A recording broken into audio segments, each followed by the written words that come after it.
চেনা চোখে অচেনা তুমি, পার্ট 13। আরিফের মাথার রগ ছিঁড়ে যাচ্ছে। মায়ার এই অবস্থায় ওকে নিয়ে বাইক রাইড করাটা ঝুঁকেপূর্ণ, কিন্তু তাকে বাইক রাইড করতে হবে, আবার রিককেও রেসে অংশ নিতে হবে। কি ঝামেলা! মায়া এলিজাবেথের সাথে বেশ খুশ গল্প করছে। এলিজাবেথ মায়াটাকে বেশ ভাল লাগলো মায়ার। এলিজাবেথকে মায়ার নরম হৃদয়ের একজন মানুষ বলে মনে হচ্ছে। মেয়েটা কেমন হিসে কথা বলে, দেখতে আমেরিকান হলেও মেয়েটা বাংলাদেশি। মায়াটাকে দেখে প্রথমে আমেরিকান কোনো মেয়ে, পরে জানতে পারলেও সেও বাংলাদেশি। এলিজাবেথ 4 বছর বয়স থেকে সে আমেরিকার থাকে। এলিজাবেথের চুলগুলো হাঁটু থেকে আর একটু নিচে অবধি বড়। সোনালি রঙের চুলগুলো ছেড়ে রেখেছে এলিজাবেথ। কালো রঙের বাইকারদের পোশাকের সাথে এত বড় লম্বা চুল দারুণ লাগছে।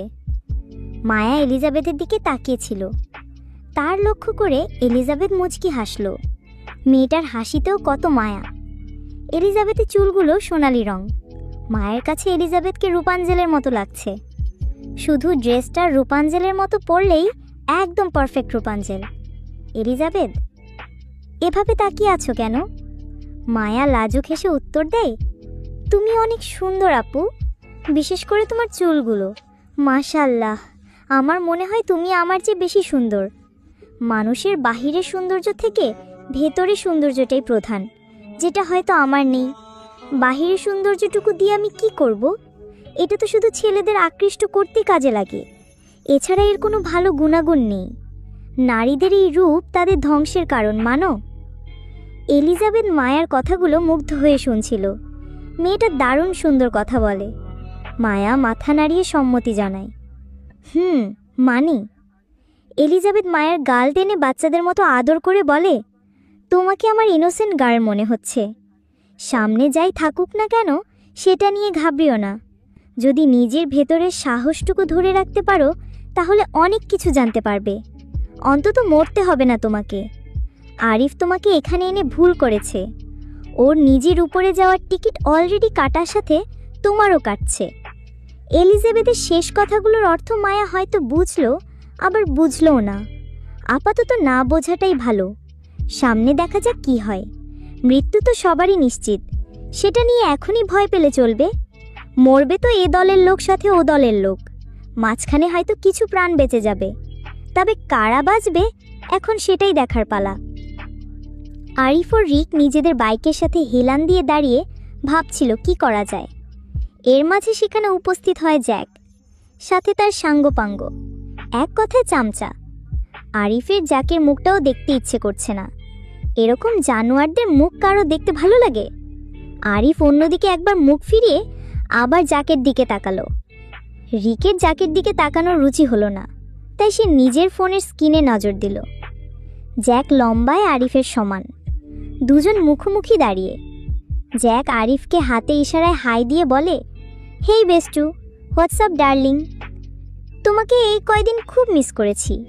ইতালিতে তোমার মতো বেস্ট ফ্রেন্ড পেলাম না, তাই তোমার টানে আবার ফিরে এলাম আমেরিকায়। তো জানেমান, কি খবর তোমার?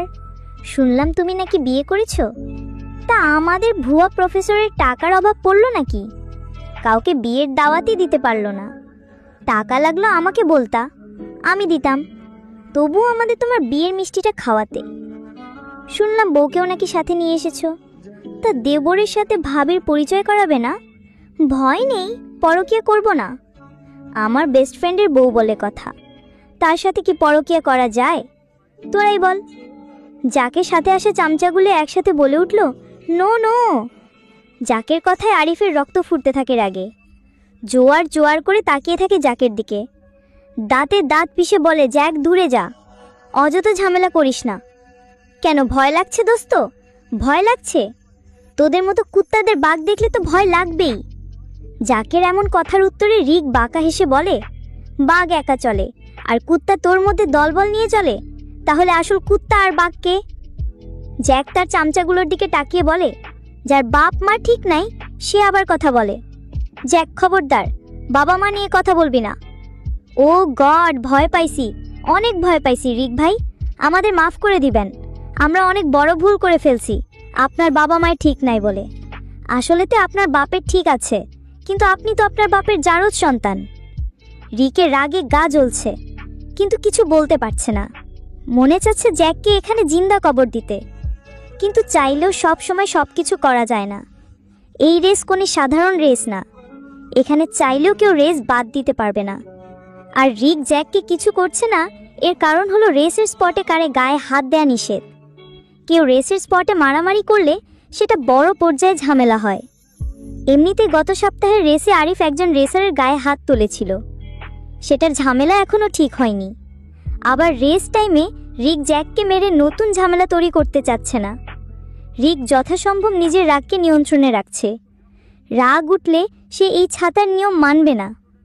আরিফ, তুই ভালো করে জানিস এখন রেস টাইমে তোকে আমরা কিছু করতে পারবো না, তাই আমাদের খুঁচা দিচ্ছিস। সাহস থাকলে আজকে রসের পর আমাদের এই কথাগুলো বলিস, জান নিয়ে ফিরতে পারবি না। মায়া আরিফ ও রিককে কারোর সাথে কথা বলতে দেখে এলিজাবেথের কাছ থেকে উঠে আরিফদের দিকে যেতে থাকে। হতে পারে আরিফ ও রিক যাদের সাথে কথা বলছে তারা আরিফের পার্টনার। মায়া আরিফদের দিকে আসছে, জ্যাক ঘাড় ঘোরালে তা দেখতে পায় এবং তার চামচাদের কাছে প্রশ্ন করে, এইটাই আরিফের বউ নাকি? চামচাটি হ্যাঁ বলে জ্যাক আরিফের দিকে তাকিয়ে মায়াকে ইশারা করে বলে, এই মাল কই পাইছস দোস্ত? এ তো পুরাই করা কথাটি বলেই জ্যাক মায়ার দিকে বাজে চোখে তাকায়। আরিফ এবার আর নিজেকে নিয়ন্ত্রণে রাখতে পারল না। জ্যাকের গলা চেপে ধরল আরিফ। এখন সব কিছু চুপচাপ সহ্য করল। যখন মায়াকে নিয়ে বাজে মন্তব্য করায় আরিফ আর নিজের রাগ নিয়ন্ত্রণে রাখতে পারল না। আরিফের হাত থেকে বাঁচাতে জ্যাকের চামচাগুলো এর হাত থেকে জ্যাকের গলা ছাড়ানোর চেষ্টা করে, কিন্তু কিছুতেই ছাড়াতে পারে না। রাগে আরিফের মুখ লাল হয়ে গিয়েছে, হাতের রগগুলো ফুলে উঠেছে। জ্যাকের জান যায় যায় অবস্থা, জ্যাকের মুখ নীলচে হয়ে আসছে। এবার রিক আরিফকে ছাড়ানোর চেষ্টা করলো। এখন জ্যাককে মারলে বিশাল রকম ঝামেলা হতে পারে। রিক কোনো মতে ছাড়ালো আরিফকে। আরিফের কাছ থেকে ছাড়া পেতেই জ্যাক আবার গাঝাড়া দিয়ে দাঁড়ালো, যেন কিছুই হয়নি তার। কিন্তু একটু আগেই বাঁচার জন্য ছটফট করছিল। মায়া ততক্ষণে সেখানে চলে এসেছে। আরিফ যখন জ্যাকের গলা চেপে ধরে তখন মায়া অনেকটা দূরে ছিল, তাই বুঝতে পারেনি। আরিফের সামনে ছিল জ্যাক। মায়া সেখানে আসতেই জ্যাক মায়ার দিকে তাকা চোখ ছোট ছোট করে দেখে। জ্যাক মায়াকে পা থেকে মাথা অবধি একবার দেখে বলে, you are so pretty darling, fuck you. মায়ের এমন তার দিকে চোখ বড় বড় করে তাকায় সবাই। Jack, what? তুমি কি বললে? আমেরিকায় থাকেন, ইংলিশ বোঝেন না? আমি আপনাকে ফাক ইউ বলছি, মানে দূরে যান, একটু সরে দাঁড়ান। মায়ার এমন কথায় আরিফ মনে মনে রিককে ধন্যবাদ দেয়। রিক ফাক ইউ এর মিনিংটা ভালোই বুঝিয়েছে মায়াকে। মায়া ভুল বললেও জ্যাককে সঠিক কথাটাই বলেছে। জ্যাক আমাদের ভুয়া প্রফেসরের বউ, ইংলিশ কম পড়বে এটাই তো স্বাভাবিক। প্রফেসর, আপনার বউটা অনেক সুন্দর, সাবধানে রাখবেন। আজকের রেসের জন্য তৈরি হন। আজকের রেসে আপনি আমাকে হারাতে পারলেই আমি স্ট্যাশ বক্স ছেড়ে দিব, আর যদি তুই হারিস তুই ওই পেন ড্রাইভ আমাকে দিয়ে দিবি। রিক আরিফকে মানা করতে থাকে জ্যাকের কথা না মানতে, কিন্তু জ্যাক রিকের কথা শুনে না। আমি রাজি, ওকে বেস্টু, হারার জন্য রেডি হো বলেই জ্যাক চলে গেল সেখান থেকে, সাথে তার দলবল। রিক পাগল, তুই এই রেস কিভাবে জিতবি, তাও মায়াকে নিয়ে? মায়াকে নিয়ে তুই রাইড করবি, দ্যাটস গুড আইডিয়া। মায়া আবার বাইকের কথা শুনে তার চোখ কপালে উঠে যায়। সে কিছুতেই বাইকে উঠবে না। এই না না, আমি আর বাইকে উঠবো না। আরিফ, তাহলে তুই এখানে কার সাথে থাকবি? তুই রিকের বাইকে যাবি, ও বাইক ধীরে রাইড করবে, ওকে? না না, আমি বাইকে উঠবো না, আমি এখানে এলিজাবেথ আপুর সাথে থাকি, আপু তো অনেক ভালো। রিক মায়ের কথার জবাবে বাঁকা হেসে বলে, তুমি ওকে চিনো? ওর মতো সাইকো মেয়ে আমি দুইটা দেখিনি। এতক্ষণ ওর সাথে থাকার পরে যে তুমি জিন্দা আছো, আলহামদুলিল্লাহ বলো। আবার তুমি ওর সাথে একা থাকতে চাও? তোমাকে মারতে ওর এক সেকেন্ড ভাবতে হবে না। মায়ে তো মুসিবতে পড়ে যায়, ডাঙায় বাঘ আর নদীতে কুমির, এখন সে কোনটার দিকে যায়? আরিফ, আমি বলছি তো রিক ধীরে রাইড করবে, তুই ওর সাথে যা। নতুন একটি দিনের সূচনা। সেন্ট রোমানের কাচের দেয়াল ভেদ করে সূর্যের কিরণ ছড়িয়ে পড়েছে মায়ের রুমে। সূর্যের কিরণ মায়ের মুখে এসে পড়তেই ঘুম ভেঙে যায় মায়ের। চোখ খুলে আবছা আবছা দেখতে পায় তার সামনে দুটি মানব মূর্তি বসে আছে। মায়া ভালো মতো চোখ খুলে দেখে মানব মূর্তি দুটি আরিফ ও রিক। গত রাতের রেস আরিফ জিতেছিল। রিক এত ধীরে রাইড করার পরও রেসের শেষ লাইনে এসে মায়া সেন্সলেস হয়ে যায়। পরে তাকে সেন্ট্রোমনিতে নিয়ে আসা হয়। মায়ের ঘুম ভাঙছে দেখে রিক চলে যায় সেই ঘর থেকে। মায়া শোয়া থেকে উঠে বসে। আরিফ রুমের একটি সোফায় বসেছিল। মায়া তাকে দেখে অভিমানী গলায় বলে, আপনি কি কালকে আমাকে মারতে চেয়েছিলেন নাকি? মনে হয়, সোজা সাপটা জবাব দেয় আরিফ। এতে মায়া হতাশা চোখে তাকায়। আরিফ সোফা ছেড়ে উঠে বলে, 20 মিনিটের ভিতর রেডি হয়ে নিচে নাম। কেন? আজকে ভার্সিটিতে যাবি তাই। মায়া ব্ল্যাঙ্কেট মুড়ি দিয়ে আবার শুয়ে পড়ে, বলে, আমি অসুস্থ, আমি আজকে যাব না। হ্যাঁ, এর জন্যই বলছি, পড়াশোনা করলে অসুস্থতা ভালো হয়ে যাবে, তাই জলদি উঠে রেডি হো। বলেই আরিফ বের হয়ে যায় মায়ের রুম থেকে। মায়া বিরক্তি নিয়ে রেডি হয় ভার্সিটির জন্য। মায়া সেন্ট্রোমনির বাহিরে দাঁড়িয়ে আছে। আরিফ নিজের গাড়ি বের করছে গ্যারেজ থেকে। গাড়ি নিয়ে আরিফ ফিরে আসলে আরিফ গাড়ির গেট খুল দিয়ে বলে, উঠ। মায়া গাড়িতে না উঠে বলে, আপনি না আমাকে আজকে ম্যাপল বাগানে নিয়ে যান? তো এখন যাবি বাগানে?